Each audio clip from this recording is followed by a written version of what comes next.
হয় এই স্বৰ্গৰাই গৃহলৈ সজন কৰি অৰ্পণ কৰিলে দেৱতাসকলক সৃষ্টি ৰক্ষাৰ ভাৰ ধৰ্মীক প্ৰাণ কৰি দেৱতাবোৰ দুৰ্ভোগ চিন্তা কিয় দিছে প্ৰশ্ৰয় দুখৰ পিছত সুখ আহে নিয়ম জগতত যদিও বা বাৰে বাৰে দৈত্য মানৱৰ হাতত আমি সহু কৰা হয় তথাপিও একো অপকাৰ নহয় এই জীৱসমাজৰ মিছাতেই নহ'ব অস্থিৰ ৰুদ্ৰনন্দন কাৰ্তিক মই এই অমৰাৱতীৰ প্ৰধান সেনাপতি শত শত দৈত্য দানৱে ৰুদ্ৰ মুক্তি ধৰি পঢ়াইছিল কত ভাল আত্মগোপন কৰি ভিক্ষাৰীৰ বেগেৰে দেৱতাসকল কৰিছিলোঁ পঢ়াই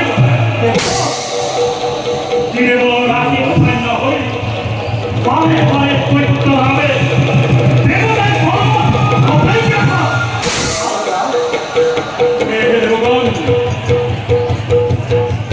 সততেই সংশয় হয় মোৰ দেৱৰাজ দেৱৰাজ দেৱৰাজ এনেকুৱা চিন্তা ভাবিব মনত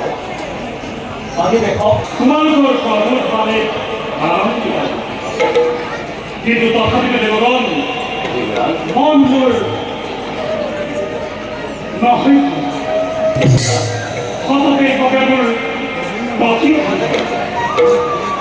দেৱৰাজ এতিয়াও যদি আপোনাৰ মনত আছে কোনো সংশয় কৰো এটি নিবেদন দিয়ক আনন্দ মনে মই দিছোঁ দেৱৰাজ আমি সমগ্ৰ দেৱতা সমাজ